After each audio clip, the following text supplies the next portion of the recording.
Praise the Lord. அதிகாரம் யோவான் 10:15-18 வசனம் வரை. நான் என்னுடையவைகளை அறிந்தும் என்னுடையவைகளால் அறியப்பட்டிருக்கிறேன். ஆடுகளுக்காக என் ஜீவனையும் கொடுக்கிறேன். இந்த தொழுவத்தில் உள்ளவைகளை இல்லாமல் வேறொரு ஆடுகளும் எனக்குண்டு. அவைகளை நான் கொண்டு வர வேண்டும். அவைகள் என் சத்தத்திற்கு செவி கொடுக்கும்.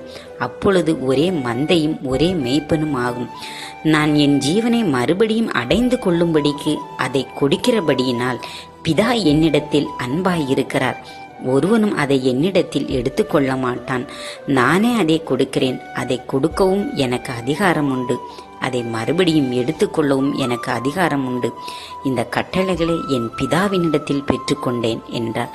தேவ பிள்ளைகளே, தேவனை விசுவாசிப்போம், ரட்சிக்கப்படுவோம், மனம் திரும்புவோம். பரலோக ராஜ்யம் சமீபித்திருக்கிறது. கர்த்தர் பெரியவர். ஆமென்.